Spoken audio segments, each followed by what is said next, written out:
নমস্কার, আপনারা শুনছেন মিস্ট্রি হাউস। আজ শুনবেন অ্যালজেরনন ব্ল্যাকউডের কাহিনী আ কেস অফ ইভসড্রপিং গল্প অবলম্বনে আড়ি পাতা ভালো নয়। অ্যালজেরনন ব্ল্যাকউডের বিষয়ে কিছু বলার প্রয়োজন আছে বলে তো মনে হয় না।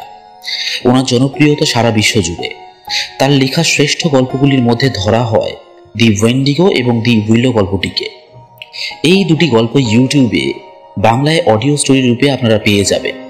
তবে আজকের গল্পটি কখনো কোথাও কেউ আনেনি বলেই আমি নিয়ে এলাম।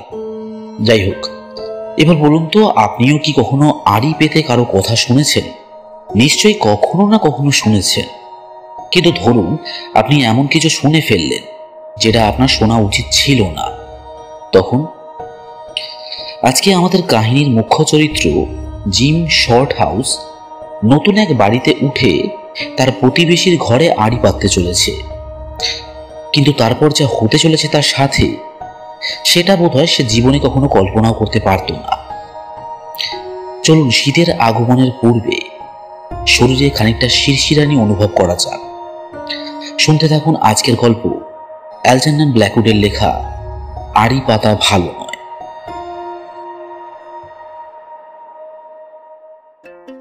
জিম শর্টহাউস এমন এক মানুষ ছিল যে গড়বড় করতে ওস্তাদ। যেসব কিছু সে ছুত কিংবা চিন্তা করত, সেগুলো কোনোভাবে জগা খিচুড়ি হয়ে যেত। তার কলেজ জীবনও ছিল বিশৃঙ্খল।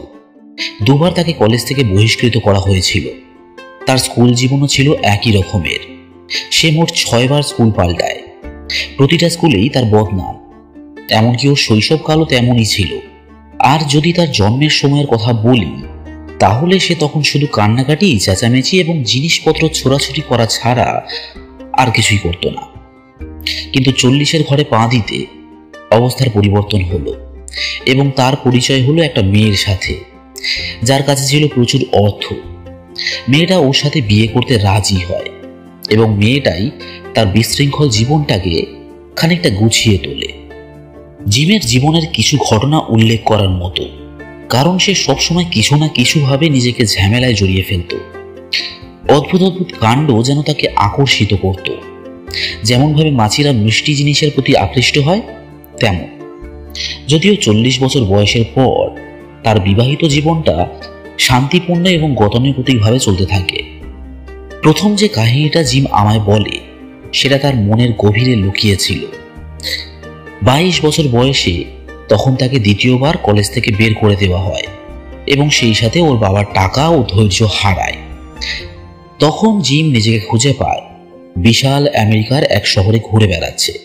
তার কাছে বেশি কিছু ছিল না, শুধু কিছু ছেঁড়া ফাটা জামা কাপড় ছিল তার সাথে, এবং সেটাও সে ফেলে এসেছিল তার জ্যাঠার বাড়িতে। একটা পার্কের বেঞ্চে বসে এইসব কিছু নিয়ে চিন্তা করছিল জিম। ভাবছিল সে এখানে স্থানীয় খবরের কাগজের এডিটরের সাথে কথা বলে তাকে রাজি করাবে একটা কাজের জন্যে। এখানে সে একজন সাংবাদিক হিসেবে কাজ করতে পারে। তাই সে চলে যায় এডিটরের কাছে। এমনভাবে দাঁড়ায় যাতে তার জামা কাপড়ের মধ্যে ফুটে থাকা গর্তগুলো চোখে না পড়ে লোকটার। সেই এডিটরটি, যিনি যে কোনো লোককেই সহজে কাজে নিয়ে নেন, উনি জিমকেও একটা সুযোগ দেওয়ার কথা ভেবেই বলেন, আমরা 1 সপ্তাহ তোমার কাজ দেখব। এই কাজের ফলে তার জামা কাপড় ঠিক করা এবং তার যাবতীয় জিনিসপত্র নিজের জ্যাঠার কাছ থেকে নিয়ে আসতে পারবে সে। এরপর তার প্রয়োজন ছিল একটা থাকার জায়গার। আমেরিকায় কম খরচে থাকার জায়গা প্রায় পাওয়াই যায় না। জিমের মতো মানুষদের যদি কোথাও থাকতে হয়, তাহলে সেটা কোনো বোর্ডিং হাউস কিংবা এমন একটা ঘর যেখানে তাকে না খেয়ে থাকতে হবে। যেহেতু তার কাজের সময়টা ভিন্ন ছিল, তাই সে খুঁজে বের করে একটা ঘর। সেটা ছিল বিশাল বিষণ্ণ একটা বাড়ি, যেখানে প্রতিটা জানলায় ধুলো লেগে এবং বড় লোহার গেটটাও ক্যাঁচ ক্যাঁচ শব্দ করে। তার রুমটা সে বেছে নেয় একেবারে উপরতলায় এবং অ্যাডভান্স পেমেন্ট করে। বাড়ির মালিকটি ছিলেন একজন বয়স্ক জরাজীর্ণ শরীরের বৃদ্ধ। তাহলে, বললেন উনি, যদি এই রুমটাই চাও তাহলে নিতে পারো, আর যদি না চাও তাহলেও কোনো আপত্তি নেই। জিম ভাবছিল কিছু বলবে তাকে, কিন্তু চেপে যায়। লোকটাকে ধুলোয় আবৃত বলে মনে হচ্ছিল, যেন সে একটু নড়াচড়া করলে ওই ঘরেও সেই ধুলো ছড়িয়ে পড়বে। রুমের ভাড়া এবং আকার দুটোই পছন্দ হয় ওর, তাই ও এটাই নিয়ে নেয়। এই তলায় আর কেউ থাকে নাকি? জিজ্ঞেস করে জিম। লোকটা উত্তর দেওয়ার আগে অদ্ভুত চোখে একবার তাকায় ওর দিকে। আমার কোনো অতিথি আমায় এই প্রশ্নটা কখনো করেনি, তিনি বললেন। কিন্তু তুমি দেখছি একটু আলাদা। এখানে কেউ থাকে না, শুধু একজন বয়স্ক ভদ্রলোক ছাড়া, যিনি 5 বছর ধরে এখানে রয়েছেন। আচ্ছা, বেশ বেশ, বলল জিম। তাহলে বেশিরভাগ সময় আমি এই তলায় একাই থাকবো? হ্যাঁ, বলতে পারো, বলে লোকটা ঘুরে দাঁড়ায় এবং হাঁটতে শুরু করে সিঁড়ির দিকে। জিমের সাংবাদিকতার কাজ তাকে অনেক রাত অবধি আটকে রাখত। ফিরতে ফিরতে ওর প্রায় 1টা কিংবা 3টে বেজে যেত। ঘরটা ছিল বেশ আরামদায়ক এবং 2 সপ্তাহের টাকা সে আগে থেকেই দিয়ে রেখেছিল। যেহেতু তার ফিরতে রাত হতো, তাই বাড়ির বাকিদের সাথে তার দেখাও হতো না এবং সেই বুড়ো লোকটাকেও সে দেখেনি। জায়গাটা বেশ শান্ত ছিল। এক রাতে জিম একটু রাত করেই বাড়ি ফিরেছিল।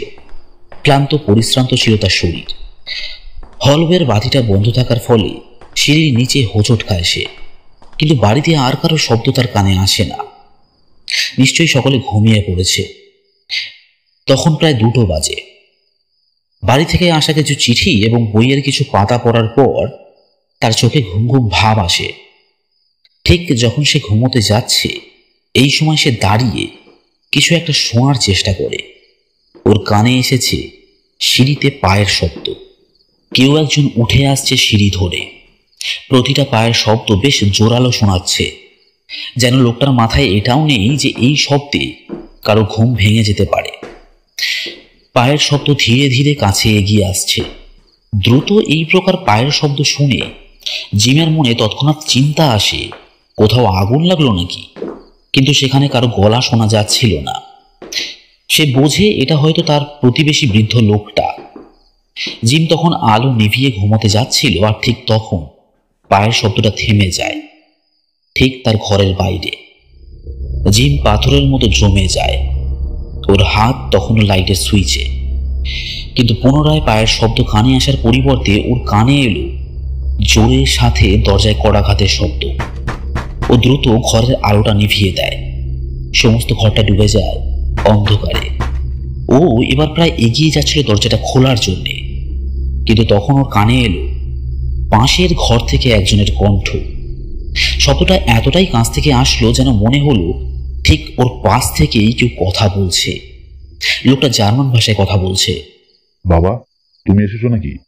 ভেতরে এসো।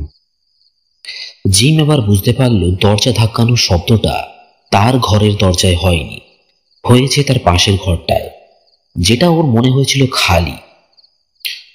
কথাটা শোনার সাথে সাথে বাইরে দাঁড়ানো মানুষটা জার্মান ভাষায় বলল, দরজাটা খোলো। জিমের কানে এলো ঘরের মধ্যে কেউ হেঁটে গেল এবং দরজা খুলে দিল। তার একটু পর কানে এলো দরজা বন্ধ হওয়ার শব্দ। তারপর ওর কানে আসে ঘরের মধ্যে দ্রুত চলাফেরা, চেয়ার সরানো এবং আসবাবপত্রের ধাক্কাধাক্কি। মানুষগুলো এত শব্দ করছিল যে সেটা অগ্রাহ্য করা অসম্ভব। এরকম এক জায়গায় ঘর নিয়ে তো দেখছি বেশ জ্বালাতনে পড়লাম আমি, মনে মনে ভাবে জিম। খেয়ে জানে কারা রয়েছে পাশের ঘরে। বাড়ির মালিক ওকে বলেছিল ওর ঘরটা নাকি একসময় একটা বড়সড় ঘর ছিল, সেটাকে 2 ভাগে ভাগ করে 2টো ঘর বানানো হয়। 2টো ঘরের মাঝে পাতলা একটা দেওয়াল আছে, এতে করে ইনকামটাও বাড়ানো যাবে। 2টো ঘরের দরজা আলাদা হলেও দুটোই একই ঘরের অন্তর্ভুক্ত, ফলে একটা দরজা বন্ধ করলে পাশের ঘরেও কাঁপুনি সৃষ্টি হয়। পাশের ঘরের দুজন জোর গলায় কথা বলতে আরম্ভ করল। জিম ওদের কথা স্পষ্ট শুনতে পাচ্ছিল। দুজনে বেশ উঁচু এবং রাগত কণ্ঠে কথা বলছিল। জিম জার্মান ভাষা বোঝে, কিন্তু যেহেতু দুজনেই একসাথে চেঁচামেচি করছিল, তাই কথাগুলোর মানে বের করতে সমস্যা হচ্ছিল। তারপর হঠাৎ করেই একসময় দুজনেই চুপ করে যায়। খানিক বিরতির পর বয়স্ক লোকটা তার ভারী কণ্ঠে কথা বলে ওঠে, তুমি বলতে চাও তুমি আনবে না? একটু বাদে অন্যজন বলল, আমি এটাই বলছি যে আমি জানি না সেটা কি করে আনবো। টাকার পরিমাণটা অনেক বাবা, হয়তো আমি সেটা খানিকটা আনতে পারি। খানিকটা? রাগের সুরে বলল বুড়ো, খানিকটাতে কিছু লাভ নেই আমার। যদি তুমি অর্ধেকটা আনতে পারো তাহলে পুরোটাও আনতে পারবে। ছেলেটা কিছু একটা বলতে যাচ্ছিল, কিন্তু তার বাবা বাধা দেয়। শেষবার তুমি বলেছিলে। বাবাটি কথা বলে চলল। তার কণ্ঠে রাগ এবং মরিয়া ভাব ফুটেছিল। তুমি ওর কাছে চাইলে সে ঠিক টাকা দেবে তোমায়। অনেক মাস তো হয়ে গেল তোমাদের বিয়ে হয়েছে। ওকে একবার জিজ্ঞেস করে তো দেখো, আর বলো কিছুদিনের জন্য লাগবে। আমরা ওকে ওর টাকা ফিরিয়ে দেব। টাকাটা আমাদের ব্যবসা বাঁচিয়ে নেবে এবং মেয়েটা জানতেও পারবে না ওটা কিসে ব্যবহার হয়েছে। ওই টাকাটা দিয়ে আমি সবকিছু ফিরে পাবো। কিন্তু তা যদি না হয় তাহলে কি আমরা রাস্তায় বসবো নাকি? কথাগুলো শুনতে শুনতে জিমের শরীরে কাঁটা দিয়ে উঠছিল। সেগুলো না শোনা থেকে আটকাতে পারছিল না নিজেকে। সে জানে এইসব তার শোনা উচিত নয়, তাই ও জোর গলায় কেসে ওঠে এবং সেই সাথে নিজের ঘরের দরজাটাও নাড়ায়। ভাবল এতে করে হয়তো ওরা নিজেদের কথা বন্ধ করবে। কিন্তু লোকগুলো তবুও কথা বলে চলল। ছেলেটা তার বাবার প্রতি আরো রেগে ওঠে। তাই জিম আবার কেসে ওঠে এবং পাতলা দেওয়ালে কয়েকবার টোকা মারে। কিন্তু তারপরেও লোকগুলো কথা বলেই চলল, যেন কিছুই শুনতে পায়নি তারা। জিমের এবার আড়ি পাতার চেয়ে চিন্তা চলে যায় ঘুম হবে কিনা সেই দিকে। জিম হলওয়েতে বেরিয়ে পাশের ঘরের দরজায় টোকা মারে, আর সাথে সাথে সমস্ত কথাবার্তা থেমে যায়। সেখানে কোনো রকম আলো কিংবা শব্দ কিছুই আর ছিল না। জিম আবার টোকা মারে, কিন্তু তাও কোনো উত্তর আসে না ভিতর থেকে। তারপর অবশেষে ও জার্মান ভাষায় বলে, দেখুন একটু আস্তে চেঁচামেচি করুন, আমি পাশের ঘর থেকে সব শুনতে পাচ্ছি, আর এখন অনেক রাত হয়েছে, আমায় ঘুমোতে হবে। সে অপেক্ষা করে, কিন্তু কোনো উত্তর আসে না। যখন ও দরজার হাতল ধরে নাড়াতে যায়, বোঝে সেটা লক করা। ঘরটা এখন একেবারে শান্ত এবং শুধু শোনা যাচ্ছে বাইরে থেকে ভেসে আসা হাওয়ার শব্দ। ভোরের ঠান্ডা বাতাস এসে প্রবেশ করছে হলওয়েতে। ও শরীরে আবার কাঁপুনি দিয়ে ওঠে। ঘরের মধ্যে এইরকম অদ্ভুত নিস্তব্ধতা আজব লাগে ওর। অস্বস্তি হতে শুরু করে জিমের। এখন ওর মাথায় অদ্ভুত অদ্ভুত চিন্তার জন্ম নিচ্ছে। ধীরে ধীরে সে দরজার কাছ থেকে পিছিয়ে আসে, তাকায় অন্ধকার হলওয়েটার দিকে। মনে হয় সেই ছায়ার মধ্যে গভীর এবং রহস্যময় কিছু লুকিয়ে থাকতে পারে। যে কেউ সেই মুহূর্তে কল্পনা করতে পারে অন্ধকারে কিছু হয়তো ঘোরাফেরা করছে, কিংবা একজোড়া চোখ তাকিয়ে আছে তার দিকে। অন্ধকারের মধ্যে থেকে কি ওর কানে কোনো ফিসফিসের শব্দ এলো, নাকি অন্য কিছু? ছাদের উপর দিয়েও যেন ফিসফিসিয়ে হাওয়া বয়ে গেল, এবং তার ফলে ওর ঘরের দরজাটা নড়ে ওঠায় জিম চমকে ওঠে। যখন ও ঘরের দরজাটা খুলতে যায়, তখন মনে হয় কেউ যেন ওপাশ থেকে সেটা ধরে রেখেছে। অবশেষে যখন ও দরজাটা খুলতে পারে, তখন পা রাখে ভিতরে। ওর মনে হয় এতক্ষণ যারা দরজাটা ধরে রেখেছিল তারা সরাত করে ছায়ায় মিলিয়ে গেল। তবে পাশের ঘরের শব্দগুলো তখন একেবারে থেমে গিয়েছে। তাই জিম সোজা চলে যায় বিছানায় এবং সরাসরি ঘুমিয়ে পড়ে। পরদিন সকালের আলোতে নিজেকে অনেকটা আত্মবিশ্বাসী মনে হয় জিমের। জিম ঠিক করে পাশের ঘরের মানুষগুলোর বিষয়ে বাড়ির মালিকের কাছে নালিশ করবে। ও ঠিক করে মালিককে দিয়ে লোকগুলোকে জানাবে যে রাতের দিকে একটু আস্তে কথা বলতে। কিন্তু সেদিন বাড়ির মালিক বাড়ি ছিলেন না, আর যখন জিম মাঝরাতের দিকে বাড়ি ফেরে তখন অনেক দেরি হয়ে গিয়েছিল। ঘরে ঢোকার মুহূর্তেও লক্ষ্য করে পাশের ঘরের দরজার নিচ দিয়ে কোনো আলো দেখা যাচ্ছে না। সেখান থেকেও আন্দাজ করে লোকগুলো ঘরে নেই এখন। যাক ভালো, মনে মনে ভাবে যে গা এলিয়ে দেয় বিছানায়। আর ঠিক করে যদি ওরা রাতে এসে আবার চেঁচামেচি শুরু করে, তাহলে ও তখনই মালিককে ডেকে আনবে আর ঝাড় খাওয়াবে ওদের। কিন্তু তারা দরকার পড়ল না। রাতটা নির্ঝঞ্ঝাট ভাবে কাটলো জিমের। সুন্দর সুন্দর স্বপ্ন দেখে ও সেই রাতে। তবে এর দুরাত পর খুব খাটাখাটনির কাজ করে এসে শরীর ভালো রকমের ক্লান্ত থাকায় সেদিন আর ভালো স্বপ্ন দেখার সুযোগ পেল না ও। তখন সবেমাত্র ওর ঘুম এসেছিল চোখে এবং চাদরের নিচে বেশ আরাম অনুভব করছিল। আর ঠিক তখন বাড়ির কোথাও থেকে ভেসে আসা আবছা শব্দে ব্যাঘাত ঘটে ওর শান্তিতে। বাইরে তখন ঝড় বৃষ্টি চলছে, কিন্তু সেই শব্দের মধ্যেও অন্য শব্দটা কানে আসে ওর। সেটা যেন আসছিল আর যাচ্ছিল, ঠিক ঝড়ের মতোই। অস্থির অনুভব হয় জিমের। ক্ষণিকের জন্য হয়তো সেই শব্দের রেশ ওর স্বপ্নের মধ্যেও প্রভাব ফেলে। প্রথম দিকে পুরোপুরি জেগে ওঠেনিও, তখন শুধু ওর স্বপ্নগুলো অদ্ভুত রূপ ধারণ করতে থাকে। ও দেখে ওর স্বপ্নের ভেড়াগুলো আতঙ্কিতভাবে এদিক ওদিক ছুটে বেড়াচ্ছে, যেন কাছাকাছি খুব ভয়ানক কিছু একটা রয়েছে। ভুট্টার ক্ষেতে আন্দোলন শুরু হয়, যেন সেখানে বিশাল কিছু ঘোরাফেরা করছে। আকাশ হয়ে ওঠে অন্ধকার এবং অদ্ভুত ধরনের শব্দ হতে থাকে ওর স্বপ্নে। শব্দটা আসলে আসছিল নিচতলা থেকে, যেটা ধীরে ধীরে আরো জোরালো এবং পরিষ্কার হচ্ছিল। জিম বিছানায় এদিক ওদিক করতে থাকে, সেই সাথে হালকা ঘুমানিও বেরিয়ে আসে মুখ দিয়ে।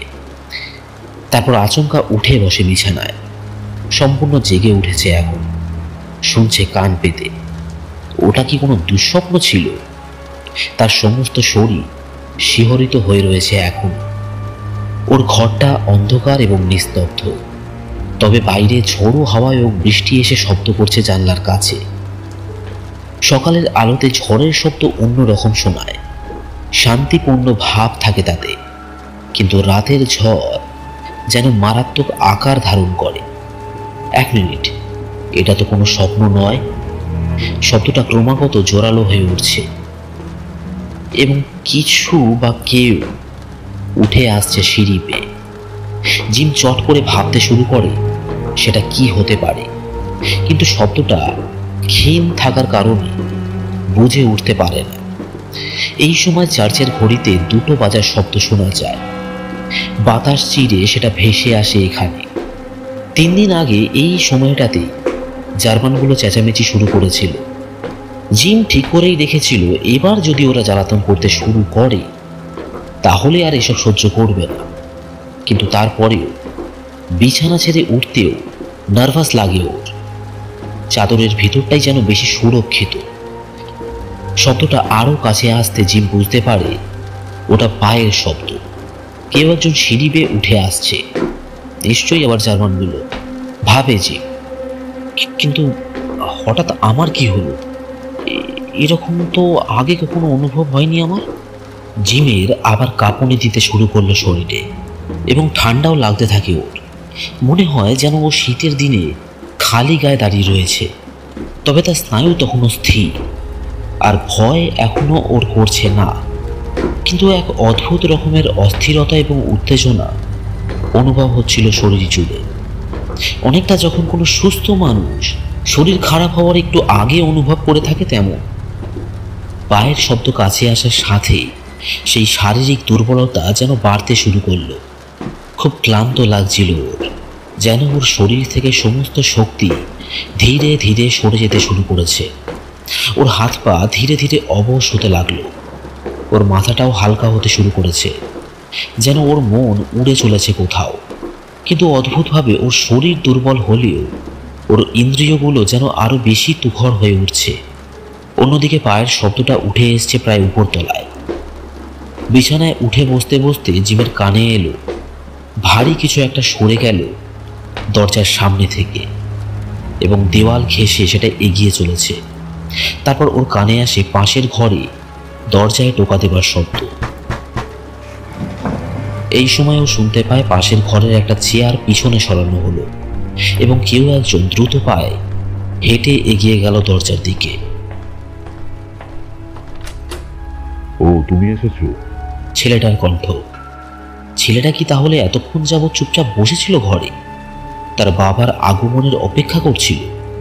এই চিন্তাটা জিমের মনে আবার অস্বস্তির সঞ্চার করে।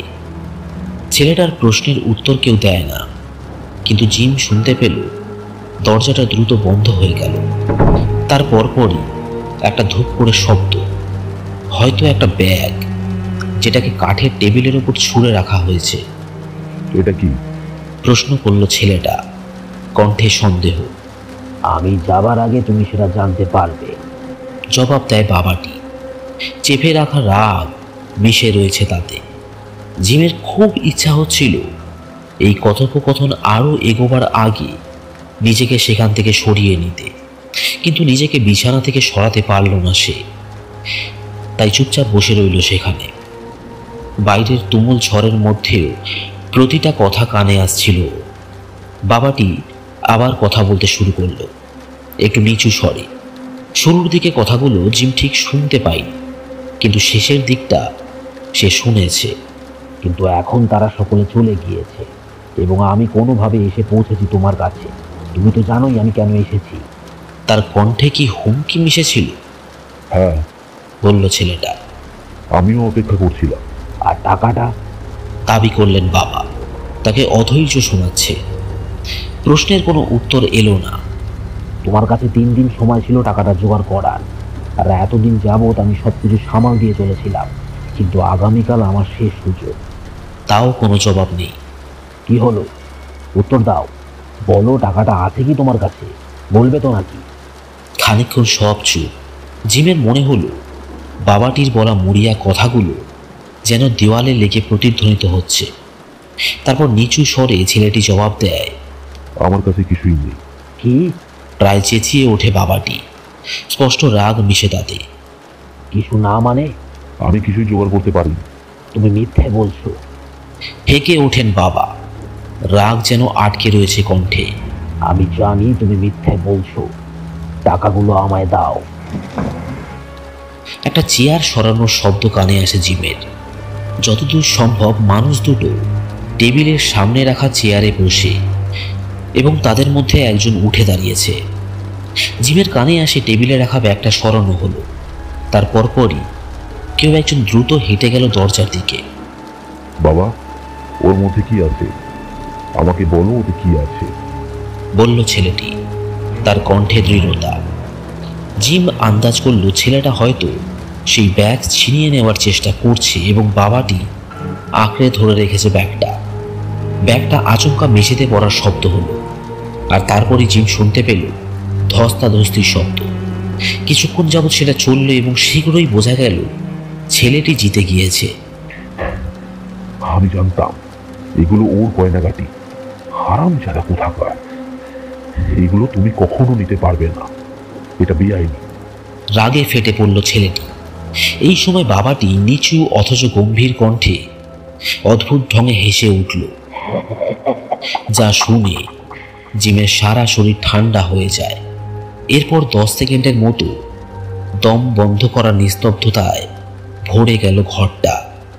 তারপর ধরাস করে একটা শব্দ, সেই সাথে একজনের গোঙানি এবং টেবিলে কিছু ধাক্কা লাগার শব্দ। একটু বাদে দেহটা এসে লাগলো মেঝেতে। সেটার জোর এতটা ছিল যে জিমের বিছানাটা কেঁপে ওঠে। এতক্ষণ যাবৎ যে ভয়টা ওকে আটকে রেখেছিল, সেটা যেন এতক্ষণে সরে গেল ওর মধ্যে থেকে, এবং জিম তড়া করে লাফিয়ে ওঠে বিছানা ছেড়ে। সে জানে খুব খারাপ কিছু একটা ঘটেছে। একজন বাবা এইমাত্র তার ছেলেকে খুন করেছে। কাঁপা কাঁপা হাতে জিম ঘরের আলোটা জ্বালায়। যে ভয়টা এতক্ষণ যাবৎ ওর লাগছিল, সেটা সত্যি হয়ে গিয়েছে। ও দেখল 2 ঘরের মাঝের পাতলা দেওয়ালটার নিচের দিকে ফাটল দেখা দিয়েছে। দেওয়ালের ওয়ালপেপারটা ফেটে গিয়েছে এবং সেখানের বোর্ডটাও বেঁকে এসেছে অনেকটা। দেওয়ালের ওপাশে যে কি হয়েছে সেই নিয়ে আরও ভাবতে চায় না। সব কিছু যেন মুহূর্তের মধ্যে ঘটে গেল। একটু আগের মেঝেতে ধূপ করে শব্দ হবার পর আর কোনো শব্দ আসেনি ওর কানে। কোনো প্রকার গোঙানি বা পায়ের শব্দও না, শুধুমাত্র ঝোড়ো হাওয়া শব্দ করে চলেছে। জিম তখন ঠিক করেই নিয়েছিল, এবার সে নিচে গিয়ে সকলকে জাগিয়ে তুলবে এবং পুলিশে ফোন করবে। ওর হাতটা তখন দরজার হাতলে, আর ঠিক সেই সময় ওর চোখের কোণে কিছু একটা ধরা পড়ে। ওর মনে হলো মেঝেতে কিছু একটা ঘোরাফেরা করছে। ঘুরে তাকাতে উপলব্ধি হলো সেটা ওর কল্পনা নয়। কালো কিছু সাপের মতো বেরিয়ে আসছে দেওয়াল থেকে। আতঙ্কিত শরীরে জিম ঝুঁকে যায় সেটা দেখার জন্যে, এবং দেখে জিনিসটা দেওয়ালের ওপাশ থেকে বেরিয়ে আসছে। সেটা দেখা মাত্র ওর শরীর বরফের মতো জমে যায়। সেই কালো আকৃতিটা লিক লিক করতে করতে কেঁচোর মতো এগিয়ে আসছে মেঝে ধরে। সেই চরম ভয়ের মধ্যেও জিম নিজের একটা হাত বাড়িয়ে সেটা ছুঁতে যায়, কিন্তু যেই না ওর আঙুলটা ছুঁয়েছে সাথে সাথে হাত সরিয়ে নেয় সে। সেটা ছিল তরলের মতো এবং উষ্ণ। ওর আঙুল যেটা ছুঁয়েছে সেটা ছিল টাটকা ভেজা রক্ত। তৎক্ষণাৎ জিম ছুট লাগায় হলওয়ের দিকে এবং বাইরে বেরিয়ে পাশের ঘরের দরজার হাতল ধরে টান দেয়। সেটা বন্ধ। জিম তখন নিজের শরীর দিয়ে সেটা ধাক্কা দেয় কয়েকবার এবং ভেঙে ফেলে দরজাটা। হুড়মুড়িয়ে ঘরে গিয়ে যখন সে প্রবেশ করে, দেখে সেখানটা একেবারে অন্ধকার এবং বরফের মতো ঠান্ডা। নিজেকে নিয়ন্ত্রণে আনার পর ও চেষ্টা করে সেই অন্ধকার ভেদ করে দেখার। সেখানে কোনো রকম শব্দ বা নড়াচড়া কিছুই ছিল না। পুরো ঘরটা একেবারে খালি। ওর শুধু আবছাভাবে চোখে পড়ে ঘরের জানলার কাছে বৃষ্টির জল গড়িয়ে পড়ছে এবং বাইরের আলো হালকাভাবে দেখা যাচ্ছে, কিন্তু ঘরের ভিতরটা একেবারে খালি, আশ্চর্য রকমের খালি। জিম তখন সেখানে পাথরের মতো দাঁড়িয়ে, শরীরে কাঁপুনি দিচ্ছে ওর, ঠান্ডা লাগছে। এই সময় আচমকা পিছন দিক থেকে একটা আলো এসে পড়ে ওর গায়ে এবং চমকে ফিরে তাকায় জিম। আত্মরক্ষা তাগিদে হাত উঠিয়ে আনে মুখের সামনে, কিন্তু চোখে পড়ে বাড়ির মালিককে দাঁড়িয়ে আছে দরজার সামনে। হাতে ধরা রয়েছে মোমবাতি। মোমের আলোয় তার মুখটা বোঝা যাচ্ছে ভালো করে। চোখে মুখে অস্থিরতা লেগে লোকটা। তাহলে বললেন উনি, ঘুম আসছে না বুঝি, নাকি এমনি ঘুরে বেড়াচ্ছ? জিম আবার ঘরের চারদিকে চোখ ফেরায়। ঘরটা একেবারে খালি এবং সে সেখানে খালি পায়ে রাতের পোশাক পরে দাঁড়িয়ে রয়েছে। ও কিছু না বলে শুধু তাকিয়ে থাকে ভদ্রলোকের দিকে। তো কঠোর কণ্ঠে বললেন লোকটা। জিম কোনো মতে কথা বলতে সক্ষম হয়। দেখুন, এখানে খুব খারাপ কিছু একটা ঘটেছে, কিন্তু থেমে যায়। বুঝতে পারে না কি করে সেসব বোঝাবে। এখানে যা ঘটেছে সেগুলো কিছুই সত্যি নয়। ধীরে ধীরে বলতে শুরু করলেন ভদ্রলোক। আমার মনেই হয়েছিল বাকিদের মতো তুমিও কিছু দেখেছো বা শুনেছো। উপরতলায় কাউকেই আমি বেশি দিন রাখতে পারিনি। কেউ কেউ হয়তো শুরুতে ব্যাপারটা বুঝতে পারে, যারা একটু বেশি সংবেদনশীল তারা। যেহেতু তুমি একজন ইংরেজ, তাই ভাবলাম তোমার হয়তো তেমনটা হবে না। আসলে কিছুই ঘটেনি, সবটাই ছিল মনের খেলা। জিমের প্রচণ্ড রাগ হয়। তার ইচ্ছা হয় লোকটাকে ধরে মোমবাতি শুদ্ধ সিঁড়ি দিয়ে নিচে ফেলে দিতে। এখানে দেখুন, একটা আঙুল দিয়ে ইশারা করে জিম দেখায় যেখানে ওর বিশ্বাস রক্তের দাগ লেগে। এটাও কি আমার মনের কল্পনা? উনি তাকালেন, ঠিক বুঝে পেলেন না কি দেখাতে চাইছে জিম। আচ্ছা, একটু বাদে বললেন ভদ্রলোক।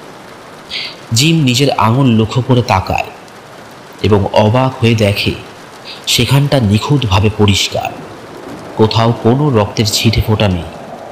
এটা কি করে হতে পারে? ও কি এত কিছু কল্পনা করেছিল? ওর মস্তিষ্ক কি সত্যি সত্যি ওর সাথে খেলা করছিল? ও দ্রুত বাড়ির মালিককে পেরিয়ে চলে আসে নিজের ঘরে। ওর দেওয়ালটা এখন একেবারে আগের মতোই লাগছে, কোথাও কোনো ফাটল বা তেবড়ে যাওয়ার চিহ্ন মাত্র নেই। মেঝেতেও কোনো রক্তের ধারা লেগে নেই।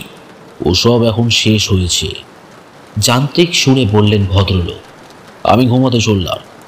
জিম দেখল লোকটা সিঁড়ি দিয়ে নিচের দিকে নেমে চলেছে, হাতে ধরা মোমবাতি।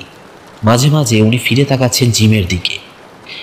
মোমবাতির আলোয় ছাদের দিকে অদ্ভুতরে সব ছায়ার সৃষ্টি হচ্ছে।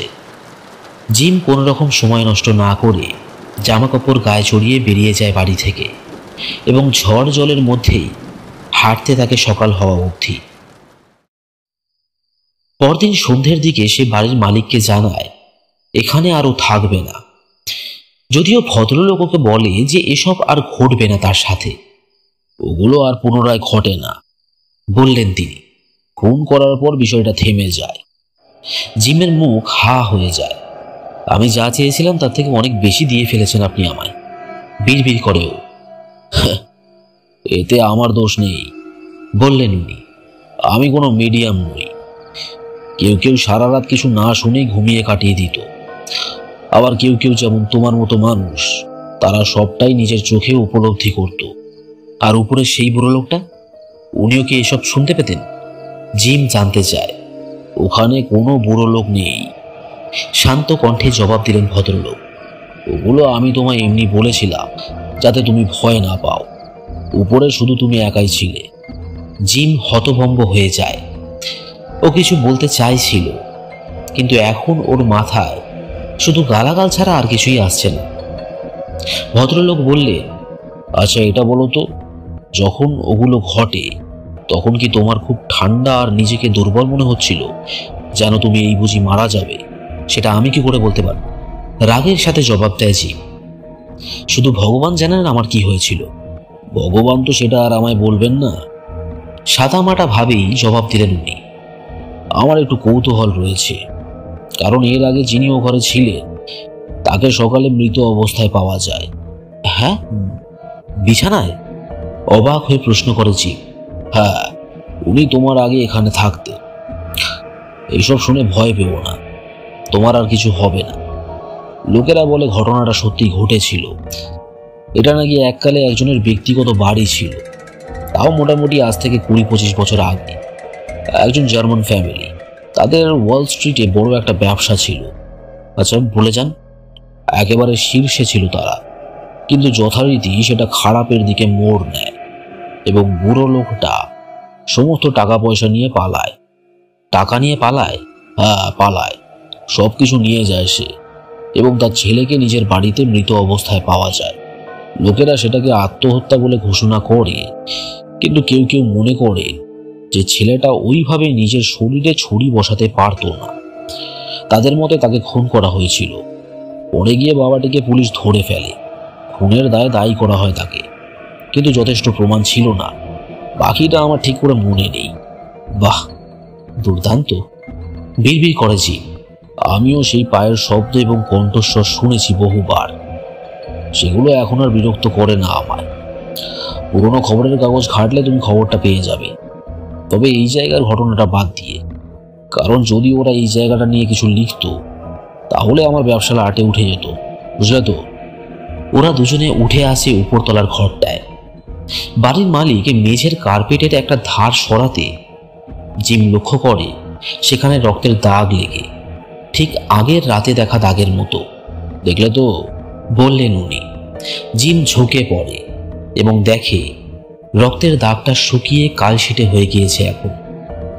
সেই রাতে জিম একটা হোটেলে রাত কাটায় এবং পরের দিন বেরিয়ে যায় সেখান থেকে। অনেক খোঁজাখুঁজির পর ওদের অফিসে সেই খবরটা খুঁজে পায়। ঠিক যেমনটা বাড়ির মালিক বলেছিলেন, জার্মান ফ্যামিলির ব্যবসার অধঃপতন ঘটে, বাবাটি সব টাকা নিয়ে পালিয়ে যায় এবং পরে গ্রেফতার হয়। তার ছেলেকে খুঁজে পাওয়া যায় মৃত অবস্থায়। সেটা আত্মহত্যা ছিল নাকি খুন এখনো জানা যায়নি। আর সেই বোর্ডিং হাউসটা এককালে ব্যক্তিগত বাসস্থান ছিল।